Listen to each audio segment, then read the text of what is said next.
Hello and welcome to Zentangle class number 61.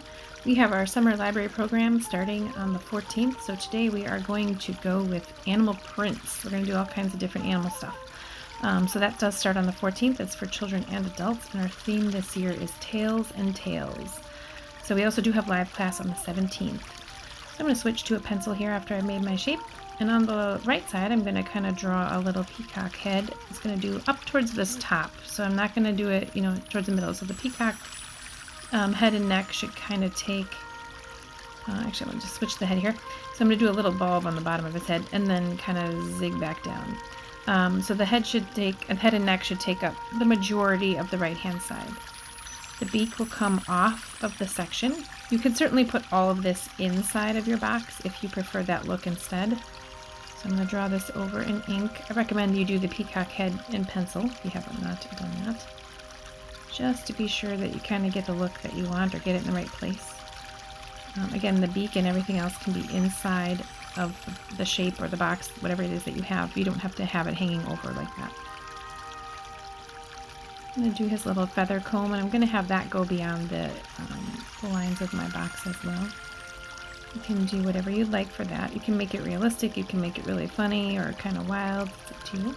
You can add some details to his neck and feathers or whatever. And then we're going to draw the big tail feathers. So I'm going to draw some rather large scallops. They're about a ½ inch or so. Just kind of like half circle type things. Don't worry about it if you get a little bit lower in one section. Just kind of try and keep them evenly spaced.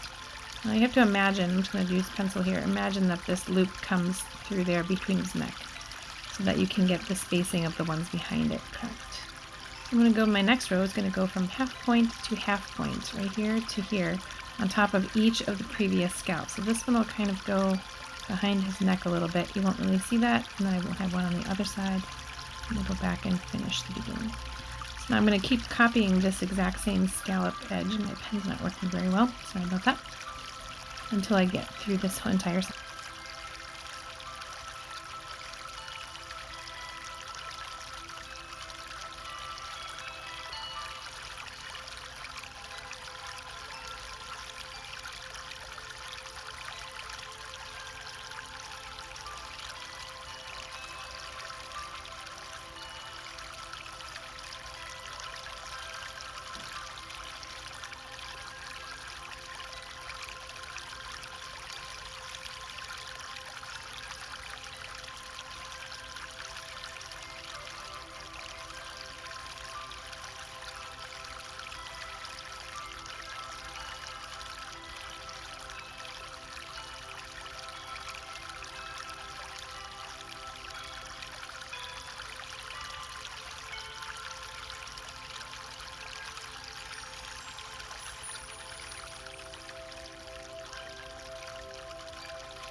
Alright, I have all my scallops done, so now I'm going to go back and erase all my pencil lines here just to make sure I don't leave any of that behind. You can do that at any time, and if you didn't use pencils, then good job.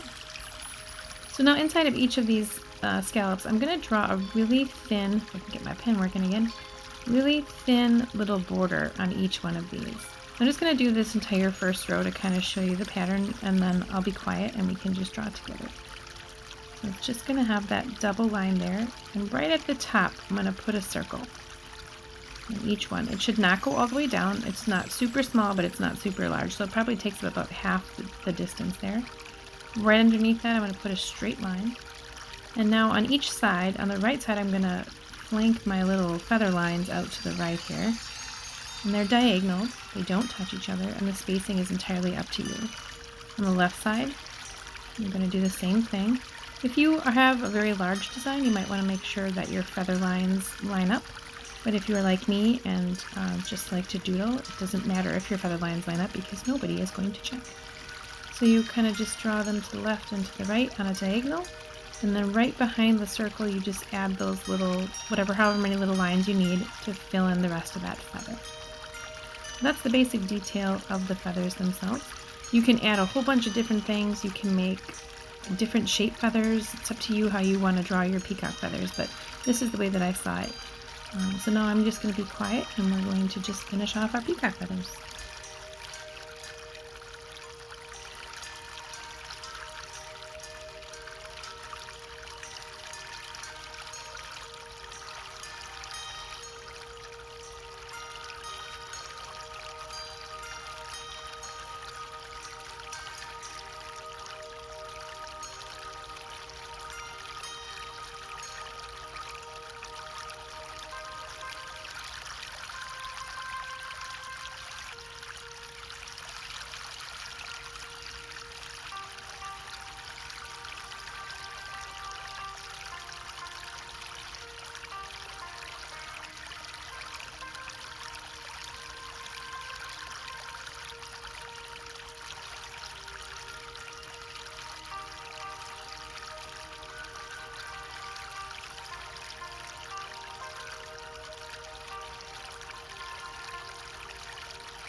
All right, I think it looks really good. It looks pretty accurate, pretty cool. I got some little ones here.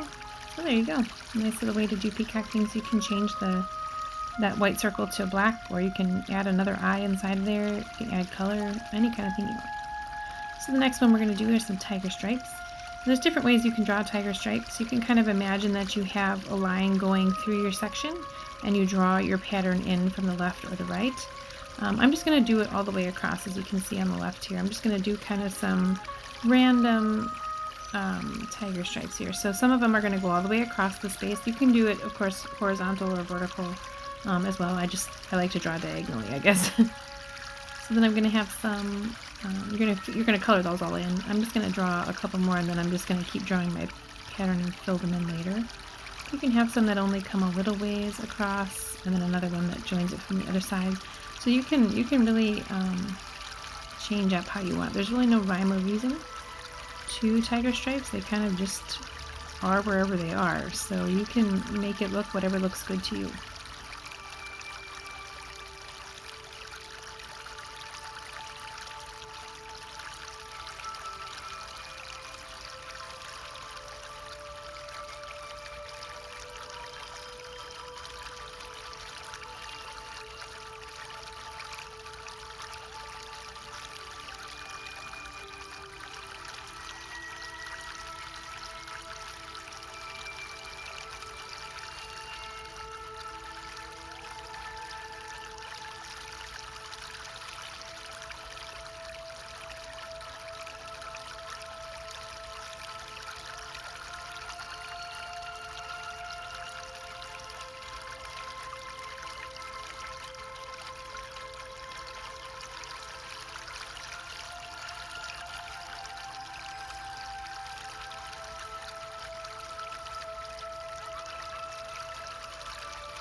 So of course you can go back and add, orange behind here, or orange and some light tan colors because they're not completely orange. I'm just going to fix up a couple of these little tips on here that the chubby marker didn't quite get. I'm going to fill in those there. And if you don't have a thicker marker, of course you can just use a standard pen or pencil or whatever it is that you have. Just something like that. I just kind of want to touch it up a little bit.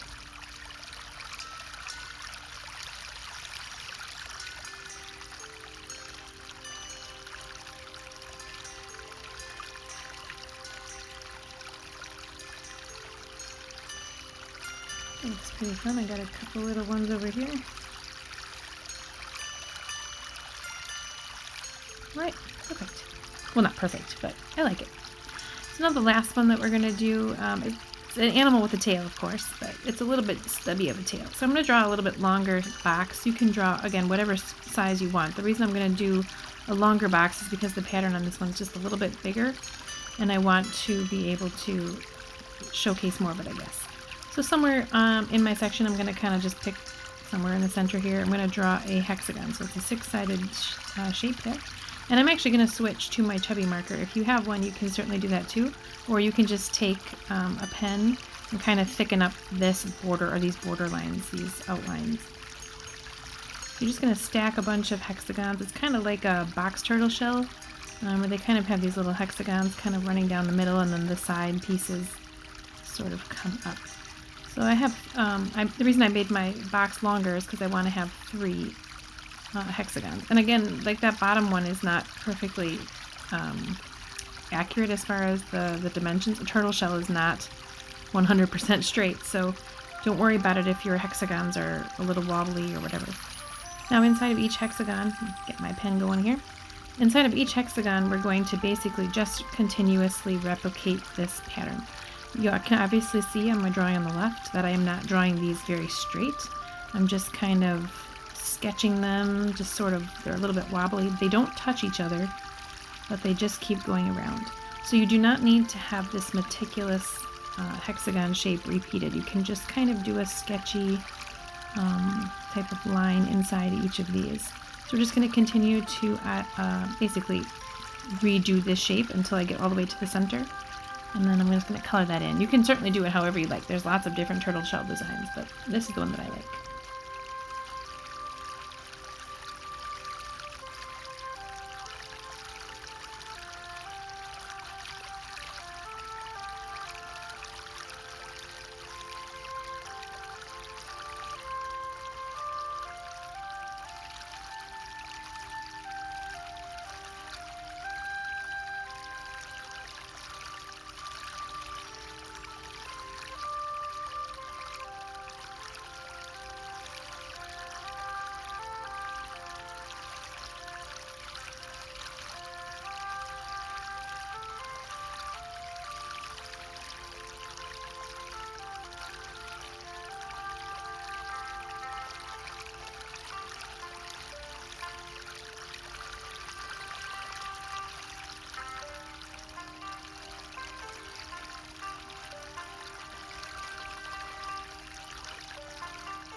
So as we're finishing up our shape here, I just wanted to remind you again that starting on June 14th, the summer library program, which we used to call the summer reading program, but it's so much more than just that. So now we change it to the summer library program. We'll be starting, again, June 14th, that's a Monday. If you're going to track your minutes and things like that, that will be done on the Beanstack app. And there's lots of information on our website, Facebook page, and inside the library itself. So be sure to ask somebody if you want to get signed up for that. It's not just for kids, so be aware of that. It's for families of all ages. It's for adults. We have a whole adult program that we're doing. They'll be starting some in-person classes as well, and some different types of shows for kids and things like that. So be sure to check the events tab on our website or watch for the events on the Facebook page. I do hope that you enjoyed our Tails on Tails patterns for today. Again, please join us if you'd like to for Zentangle Untangled live in the library. That will be next week, Thursday, June 17th from 6:30 to 7:30. That one is just attend. You don't have to register. We do recommend masks, but of course we can't make you. So we do hope that you have a great week. I hope that you enjoyed these patterns, and I will see you again virtually or in person next Thursday. Have a great day.